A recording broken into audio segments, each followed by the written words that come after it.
Hey gang, today I'm going to cover what are my top tips for creating an epic melodic guitar solo. Now when I think of a melodic guitar solo, I think of players like Santana, Neal Schon, Peter Frampton, Duane Allman, Keith Scott, Steve Lukather, Larry Carlton, Gary Moore. Oh, the list goes on. There's so many I've forgotten to mention.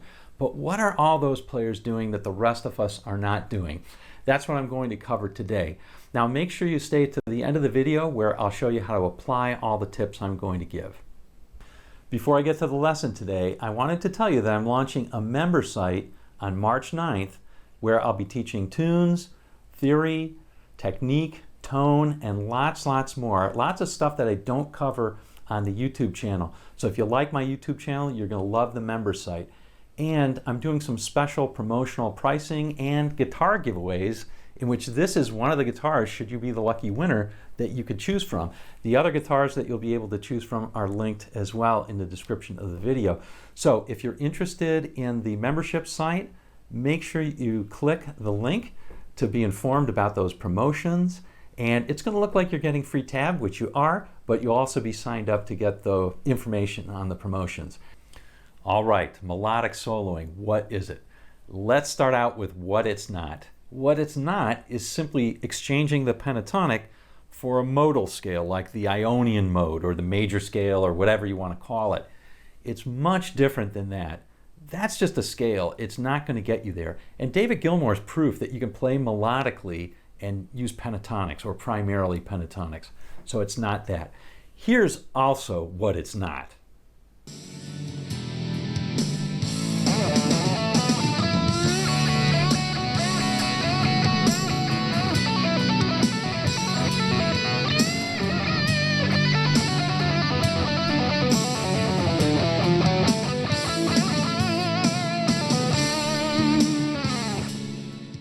Yeah, definitely not melodic playing. So how can we make our playing more melodic? I've got 3 tips, and remember at the end I'm going to give a demonstration of these. So tip number 1 is be mindful of the chords. The first thing we have to do is know what the chords are. In that thing that I just played, I wasn't thinking about the chords at all. I was just playing some licks and just kind of letting them rip. All right? So let's take a look at what the chords are in this. We're going to start out with a D, A with a C sharp bass, B minor, F sharp minor, G, D with an F sharp bass, G, and A. For classical music buffs, you're going to find that this is Pachelbel's canon, isn't it? Basically.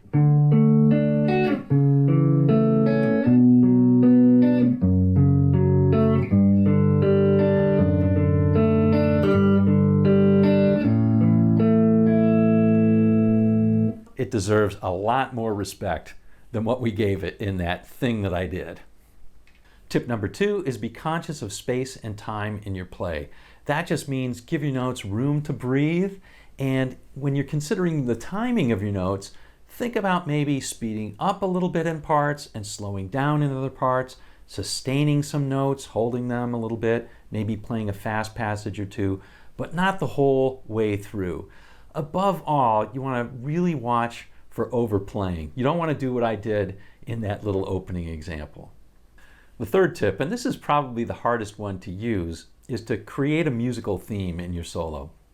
When I think of great melodic guitar solos, solos like George Harrison's Something or Peter Frampton's Lines on My Face or Steve Lukather's I Won't Hold You Back, man, that one just gives me the shivers.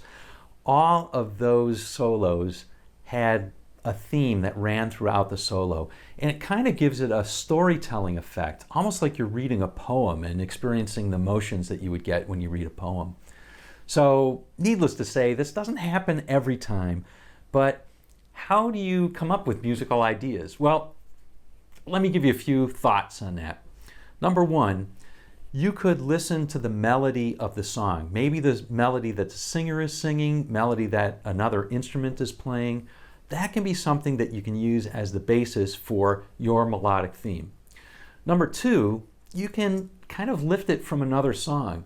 If you know classical music, there's a lot of really beautiful lines, melodic lines in classical music that you can pull, or like old show tunes and things like that. Or one of my favorites is to pull from old folk tunes like Jeannie with the Light Brown Hair or Shenandoah. Those are beautiful melodies, and so a lot of them will translate pretty darn well.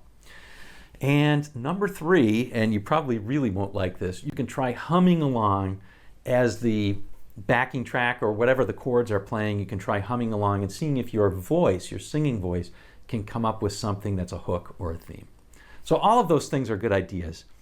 Let me give you an example in the same chord progression, the Pachelbel's canon chord progression that we just did, of something that I think creates a pretty decent melodic solo.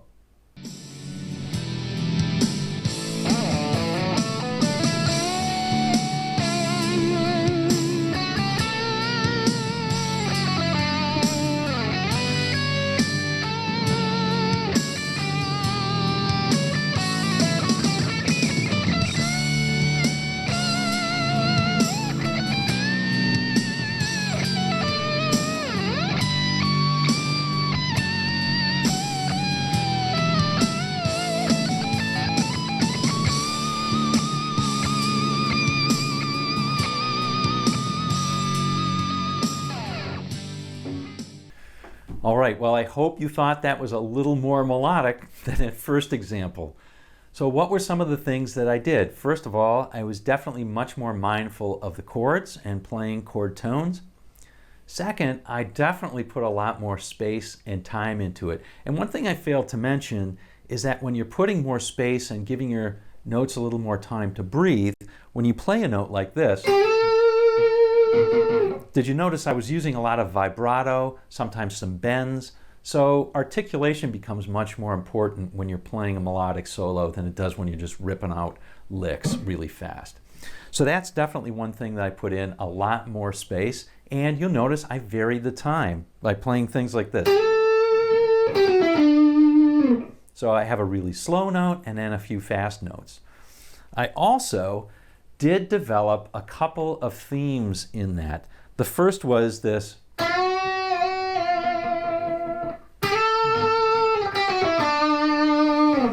So I used that, and I used it twice. I used it in the second half of the solo as well. The second part of my theme was this.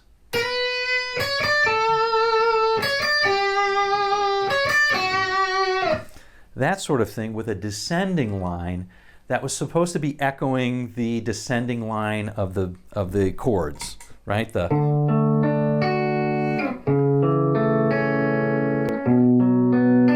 So because I'm doing that, I thought that this pedal would sound be a nice kind of pedal note. I should also note that I had some gain on the guitar, right? So that helps to get some sustain. When you're letting notes breathe, that can kind of help. The last thing I'll mention is that I echoed that theme again. So the first time I played,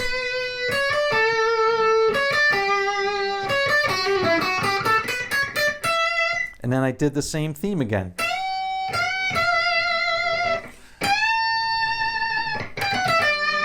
Now I held that a little bit longer so I could play the second part a little bit faster, but it echoes what I did the first time.